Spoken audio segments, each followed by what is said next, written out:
Umunsi wa kabiri. Ntabwo uri impanuka. Ndi umuremyi wawe. Natangiye kukwitaho uhereye ukiri mu nda. Yesaya igice cya 44 umurongo wa 2. Imana ntikora nk'umuntu ukina urusimbi. Ntabwo uri impanuka. Kuvuka kwawe ntabwo byavuye mu kwibeshya cyangwa mu gucikwa. Ubuzima bwawe ntabwo ari nk'imvura y'impangukano igwa utazi yivuye. Ababyeyi bawe bashobora kuba barakubyaye batabitekereje, ariko Imana yo yari yarabiteguye. Ntabwo yo yatunguwe no kuvuka kwawe kuko yari bitegereje. Mbere yuko ababyeyi bawe bagusama, Imana yari igufite mu bitekerezo. Niyo banje kugutekereza. Ntabwo rero ari impanuka. Si ishaba, si amahirwe, si uruhurirane rw'ibintu kuba uyu munsi, uyu mwanya ubu uri muzima uhumeka. Uriho kuko Imana yagambiriye kukurema. Bibiliya iravuga ngo Uwiteka azasohoza umugambi amfitiye. Imana yari yaragennye buri kantu kose ire mu mubiri wawe. Niyo yatoranyije ibishaka, ubwoko uzavukamo, ibara ry'uruhu rwawe, imiterere y'umusatsi wawe n'ibindi byose bikuranga. Uko uteye niko yashakaga kumera. Niyo kandi yagennye bitari byaba ubwenge n'ubushobozi bwose ufite ndetse n'ibyihariye bya kamere yawe. Bibiliya ivuga ngo uranzi wese imbere n'inyuma, n'amagufa yanjye nta na rimwe uyobewe. Uzi neza uko naremwe akantu ku kandi, uburyo naremeshejwe ubuhanga, nkava mu busa nkavamo umuntu. Kubera ko Imana yakuremye ifite intego, niyo yagennye igihe uzavukira kandi ishyiraho iminsi uzamara. Yakoze gahunda y'iminsi yawe yose utarabaho. Ihitamo neza igihe uzavukira n'igihe uzapfira. Bibiliya bivuga neza ngo nkiri urusoro amaso yawe yarandebaga. Wagennye iby'iminsi yanjye yose imbere y'uko mvuka. Buri umwe muri yo wanditse mu gitabo cyawe. Imana yateganyije n'aho uzavukira n'aho uzaba ikurikije imigambi yayo ku buzima bwawe. Ubwoko bwawe n'igihugu cyawe ntabwo ari impanuka. Nta kintu na kimwe kikwerekeye yasize inyuma itagiteganije. Imana yateguye ibyo byose kubw'umugambi wayo. Bibiliya iravuga ngo Imana yaremye amahanga yose y'abantu ibakomoye ku muntu umwe, buri shyanga irigenera igihe cyaryo kandi ibakatira ingabano z'aho batuye. Nta kintu na kimwe mu buzima bwawe cyapfuye kubaho, byose bifite intego. Igitangaje kurutaho, Imana yagennye uburyo uzavuka. Uko wavutse uko ariko kose, cyangwa ababyeyi bakubyaye uko baba bameze kose, Imana yari ifite umugambi ikurema. Wenda ababyeyi bawe bari beza cyangwa babi, cyangwa se ntibakwitagaho. Imana yo yari ibizi ko abo babyeyi bombe bakubyaye ari bafite muri bo ibyangombwa byo kubyara wowe uko yagushakaga. Bari bafite amaraso Imana yari ikeneye ngo ikureme.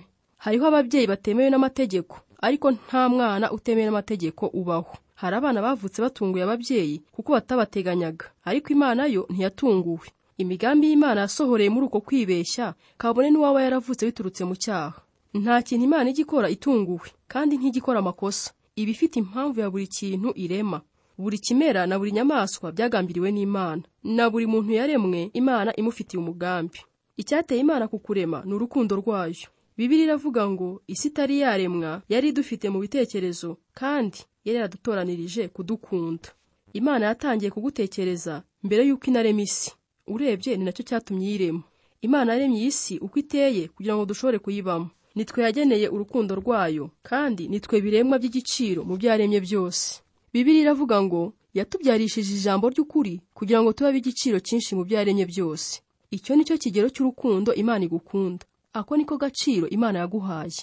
Ntabwo Imana ikora mu kajagari. Byose yabiteguye ibyitayeho.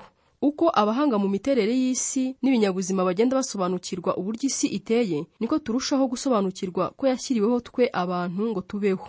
Yaremwe ku buryo butuma ubuzima bw'abantu bushoboka. Dr. Michael Denton, inzobere mu bushakashatsi ku miterere y'ibigize umuntu, wigisha muri kaminuza ya Otago muri New Zealand, yaranditse ngo ibyagezweho n'ubushakashatsi mu buhanga bw'ibinyabuzima byerekana neza ko isi n'ikirere byaremewe mbere na mbere kwakira ibifite ubuzima n'ikiremwa muntu. Kandi iyo ntego nkuru niyo isobanura imiterere yose y'ibigaragara bigize isi. Bibiliya nayo yari yaravuze nk'ibyo imyaka ibihumbi mbere y'uwo mushakashatsi, aho igira iti Uwiteka yaremye isi ntiyayiremeye kubaho ubusa, ahubwo yayiremye ngo tuyituremo. Kuki Imana yakoze ibyo byose? Kuki yigoye ituremera isi yo kubamo? Kuko ari Imana y'urukundo. Bene urwo rukundo ruragoye kururondora, ariko ni urukundo rudashidikanywa. Waremewe kuba umukundwa w'Imana. Imana yarakuremye kugira ngo ujye gukunda. Uku ni ukuri ushobora kubakaho ubuzima bwawe. Bibiliya iratubwira ngo Imana ni urukundo. Ntabwo ivuga ngo Imana ifite urukundo. Ni urukundo. Urukundo nicyo kiranga kamere y'Imana. Ubundi Imana mu butatu bwayo yari ifite ubusabane buhagije, bityo ntabwo yari ikeneye kukurema. Ntabwo yari yagize irungu, ariko yashatse kukurema kugira ngo ujye guhundagazaho urukundo rwayo.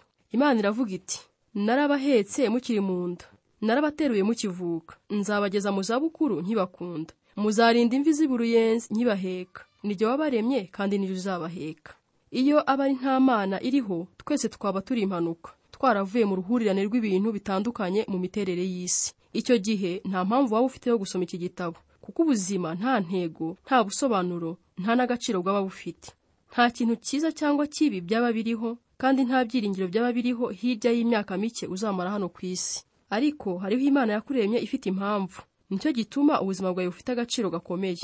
Ako gaciro n'intego by'ubuzima bwacu dutangira kubimenya iyo dufashe Imana nk'urufatiro rw'ubuzima bwacu.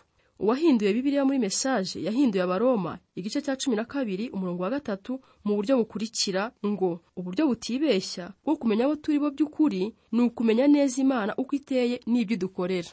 Iki gisigo cya Russell Kefa kibivuga neza mu magambo magufi: ururiwe kubera impamvu, uri agace k'umugambi uhambaye, uri w'igiciro kandi waremwe mu buryo bwihariye, mugabo mugore w'inyamibwa kuyaguhanze. Uko usa kose bigira imvano, iyakubumbye ntiyibeshye, igihe ugusobe kukiri iyo munda ukavuka uri uko yagenye kuba.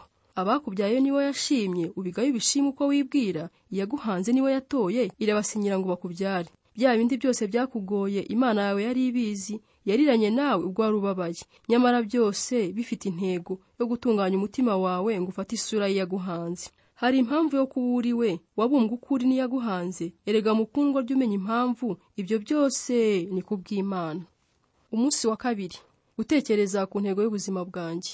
Ingingo yo kuzirikana: ntabwo ndi impanuka.